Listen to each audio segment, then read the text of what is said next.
ঢাকা বিশ্ববিদ্যালয় কেন্দ্রীয় ছাত্র সংসদ নির্বাচন অনুষ্ঠান আগামী ৯ সেপ্টেম্বর। তারই ফলশ্রুতিতে বাংলাদেশ জাতীয়তাবাদী ছাত্রদল গতকালকে সম্পূর্ণ গণতান্ত্রিক প্রক্রিয়ায় আমাদের ঢাকা বিশ্ববিদ্যালয়ের ছাত্রদল এবং সেন্ট্রাল ছাত্রদলের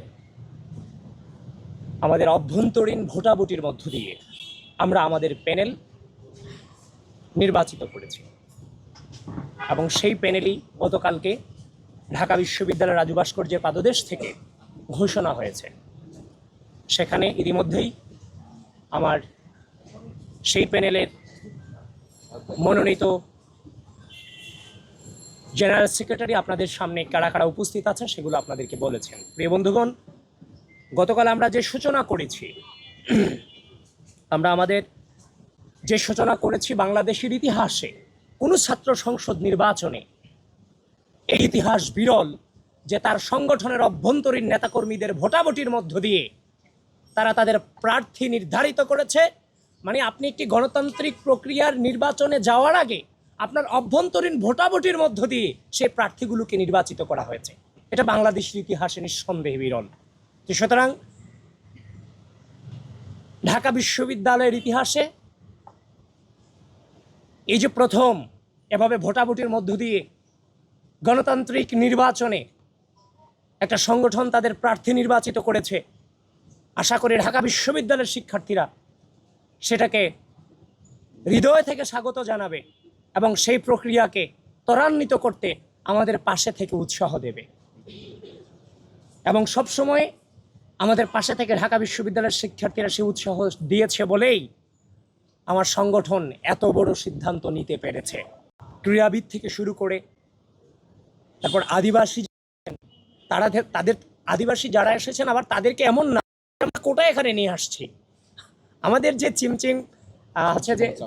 চিমচিমা চাকমা যিনি আছেন আপনারা দেখেছেন ইতিমধ্যে কত সুন্দর সে ফুটবল খেলে, সুতরাং যোগ্যতার ভিত্তিতে এখানে এসেছে।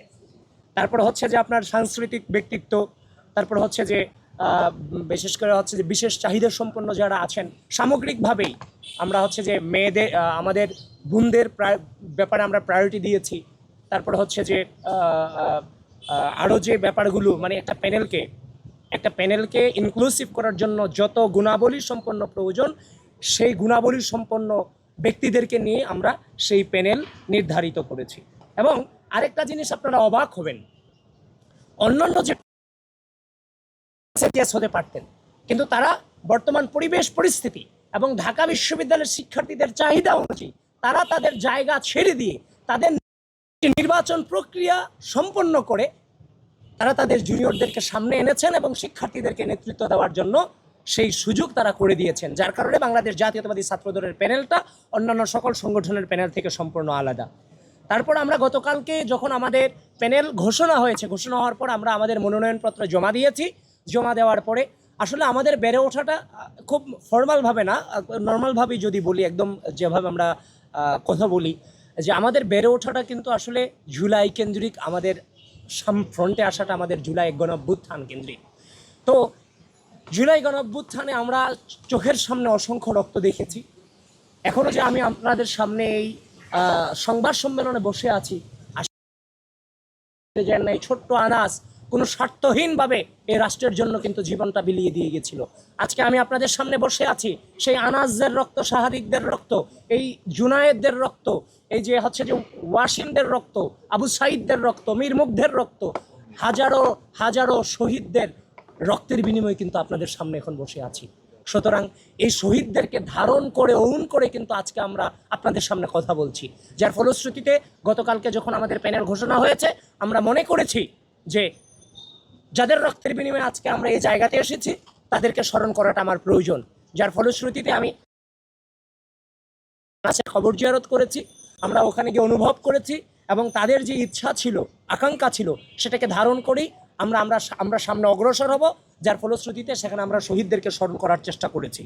তারপরে দেখেন আমাদের প্যানেলে আরেকটা জিনিস আপনারা দেখতে পারবেন যে আমাদের হচ্ছে যে ভিসি চত্বরে 15 জুলাই ছাত্রলীগের সন্ত্রাসীদের কর্তৃক যে বর্বর হামলা হয়েছিল, সেই হামলাতে কিন্তু আমিও সেদিন ভিসি চত্বরে মারাত্মক ইনজুর্ড হয়েছিলাম, আমার সাথে মায়েদ আছে, মায়েদও সেদিন ইনজুর্ড হয়েছিল। তো সেদিন কিন্তু একটা ঘটনা আমাদেরকে অত্যন্ত কাঁদিয়েছে, গোটা বিশ্বকে কাঁদিয়েছে, যে আমাদের ছোট বোন তন্নির ঘটনাটা। তন্নিকে যখন রক্তাক্ত অবস্থায়, তন্নি যখন লাঠি হাতে দাঁড়িয়ে, মানে কুজু অবস্থায় দাঁড়িয়েছিল, তার মুখ দিয়ে যখন রক্ত পড়ছিল, গোটা বাংলাদেশ তন্নির এই রক্তে গোটা বিশ্ব কিন্তু একটা প্রতিবাদী কণ্ঠ জারি করেছিল। যার ফলশ্রুতিতে এই তন্নির যে এই ত্যাগ, এই রাষ্ট্রের জন্য তন্নির যে ত্যাগ তিতিক্ষা, সেটাকে শ্রদ্ধা রেখে তন্নির যে পদ, সেই পদে কিন্তু আমরা আমাদের প্রার্থী ঘোষণা করিনি। আমরা তার যে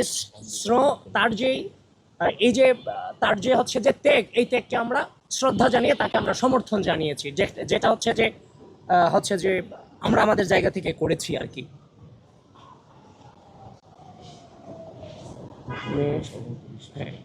জি, এবার যে আমাদের যে প্যানেল, এই প্যানেলের গণঅভ্যুত্থানের ওপর আমাদের যথেষ্ট ঋণ আছে।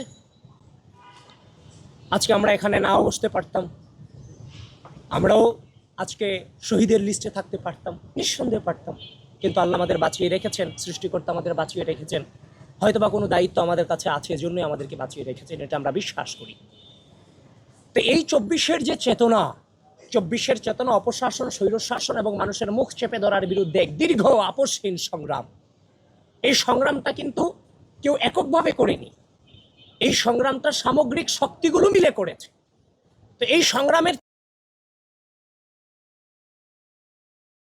সামগ্রিক শক্তিগুলোর মধ্যে পারস্পরিক শ্রদ্ধা, স্নেহ, সহানুভূতি, সহমর্মিতাগুলো যখন বিরাজমান থাকবে, তখনই কিন্তু এই চেতনাকে অক্ষুণ্ণ রাখা যাবে। ইতিমধ্যে সেই চেতনাকে কিন্তু অনেকটাই ভুলুণ্ঠিত করা হয়েছে, কিন্তু বাংলাদেশ জাতীয়তাবাদী ছাত্রদল যে প্রক্রিয়ার মধ্য দিয়ে আজকে আমরা এই জায়গাতে এসেছি, আপনারা বিশ্বাস রাখতে পারেন এই গণঅভ্যুত্থানের চেতনাকে আমরা সম্পূর্ণভাবে ধারণ করি এবং ভবিষ্যৎ আর ধারণ করব।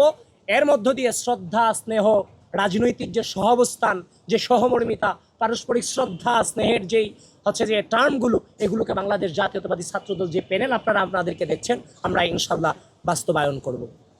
হ্যাঁ, তো এরপর হচ্ছে যে আমাদের যে ইশতেহার, নির্বাচন কেন্দ্রিক যে ইশতেহার, গতকালকে প্যানেল ঘোষণা হয়েছে, আপনারা অনেকে ফোন করেছেন, আপনাদের প্রতি আমরা কৃতজ্ঞ। কিন্তু কথা হচ্ছে আমাদের এই যে হল সংসদের সাথে আমাদের একটা যোগাযোগ স্থাপন করা, তাদেরকে দিক নির্দেশনা দেওয়া, সে অনুযায়ী আমাদের দিয়ে ইশতেহার তৈরি করা, এই জন্য আমাদের একটু সময় লাগছে আর কি। এই জন্য আপনাদেরকেও প্রপারলি আমরা সময় দিতে পারিনি গতকালকে থেকে আজ পর্যন্ত। তবে আমরা একটি যুগোপযোগী সুন্দর এই ঢাকা বিশ্ববিদ্যালয়ে আপনাদেরকে এভাবে মুখোমুখি হই। তো দেখেন, এই ঢাকা বিশ্ববিদ্যালয়ে যখন ফার্স্ট ইয়ার একটা স্টুডেন্ট ভর্তি হয়, একই মেধা দিয়ে কিন্তু আমরা বিশ্ববিদ্যালয়ে আসি। হামিম যে মেধা দিয়ে আসে হামিমের ইয়ারে, মায়েদ যে মেধা দিয়ে আসছে, মায়েদ এবং হামিম একই ইয়ারে একই মেধা দিয়ে ঢাকা বিশ্ববিদ্যালয়ে ঢুকেছে। হয়তোবা ডিপার্টমেন্টটা ভিন্ন হতে পারে। ঢাকা বিশ্ববিদ্যালয়ে আসার পরে দুই বন্ধুর মধ্যে একজন হয়ে যাচ্ছে জুলুমকারী, আরেকজন হয়ে যাচ্ছে মজলুম, শুধুমাত্র রাজনৈতিক প্রভাবের কারণে। এই যে রাজনৈতিক অপসংস্কৃতি একটা দীর্ঘ সময় ধরে ঢাকা বিশ্ববিদ্যালয়ে চলেছে, সেখানে কিন্তু ঢাকা বিশ্ববিদ্যালয়ের যে পড়াশোনার পরিবেশ, সেটা কিন্তু সম্পূর্ণভাবে বিলুপ্তির পথে। এই বিশ্ববিদ্যালয়ে পড়াশোনা, ঢাকা বিশ্ববিদ্যালয়ের একটা স্টুডেন্ট যখন ভর্তি হওয়ার পরে সে প্রথমেই গেস্ট রুম গণরুমে গিয়ে তারপর তার সিনিয়রদের কাছ থেকে শুনতেছে ডিপার্টমেন্টের পড়াশোনা করতে হবে না, পড়াশোনার প্রয়োজন নাই, রেজাল্ট প্রয়োজন নাই, দুদিন পরে বিসিএস এর পড়াশোনা করো, না হলে রাজনীতি করো, মিছিল করো। এই যে একটা নিকৃষ্ট ধ্যান ধারণা, বাংলাদেশের শিক্ষা ব্যবস্থাকে যে ধ্বংস করে দেওয়ার যে একটা ধ্যান ধারণা, এখান থেকে নিঃসন্দেহে আমরা বেরিয়ে আসবো এবং সেই রাজনৈতিক সংস্কৃতিকে আমরা মূলোৎপাটন করব। আমাদের সম্পূর্ণ যখন ইশতেহার আসবে, সেখানে খুব স্পষ্টভাবে আপনারা দেখতে পারবেন। কিন্তু এর আগে যে জিনিসগুলো আমাদের ইশতেহারে আসতে যাচ্ছে, গণরম গেস্টরম কালচার চিরতরে এই ঢাকা বিশ্ববিদ্যালয়ের মাটি থেকে মূলোৎপাটন করা হবে। ক্যান্টিনে ফাও খাওয়া থেকে শুরু করে রাজনৈতিক যে অপসংস্কৃতিগুলো ছিল বিরাজমান, সেই রাজনৈতিক অপসংস্কৃতিগুলো চিরতরে মূলোৎপাটন করা হবে। এবং ঢাকা বিশ্ববিদ্যালয়ের স্টুডেন্ট ফার্স্ট ইয়ারে ঢোকার পরে বিশ্ববিদ্যালয়ে তার পড়াশোনা, রেজাল্ট, গবেষণা, সহশিক্ষা এবং পরিপূর্ণ ব্যক্তিত্ব সম্পন্ন এবং দেশপ্রেমিক হিসেবে গড়ে তোলবার জন্য যা যা প্রয়োজন, বাংলাদেশ জাতীয়তাবাদী ছাত্রদল তার দিকে ফোকাস করবে। এবং একটা স্টুডেন্ট যখন ঢাকা বিশ্ববিদ্যালয়ে প্রবেশ করে, একটা মধ্যবিত্ত এবং নিম্ন মধ্যবিত্ত পরিবার থেকে যখন সে উঠে আসে, তার বাবা মা তার খরচ সেভাবে চালাতে পারে না। তো একটা স্টুডেন্ট যখন বাহিরের হোস্টেলে কিংবা মেসে থাকে, প্রচুর পরিমাণে খরচ আছে, মেসের খরচ, খাবারের খরচ, অন্যান্য আনুষঙ্গিক খরচ মিলিয়ে তার জন্য সে একাধারে দেখবেন, আমি অনেক স্টুডেন্টকে আমি চিনি একসাথে 5টা 4টা টিউশনি করে বেড়ায়, সারাদিন সে শুধু টিউশনি করে বেড়ায় শুধু বেঁচে থাকার জন্য। তার একটা স্টুডেন্ট যখন ঢাকা বিশ্ববিদ্যালয়ে ভর্তি হওয়ার পরে 4 থেকে 5টা টিউশনি যখন ফার্স্ট ইয়ারে টানা করে বেড়ায়, তাহলে সে কখন প্রপারলি তার ডিপার্টমেন্টে সময় দিবে? কখন সে তার ডিপার্টমেন্টের রেজাল্ট ঠিক রাখবে? একটা স্টুডেন্টের রেজাল্ট তখন 3.5 এর নিচে চলে আসে, অটোমেটিক্যালি ভালো ভালো কোম্পানিগুলোতে অ্যাপ্লিকেশন করাটাই তার পক্ষে আর কখনো সম্ভব হয়ে ওঠে না।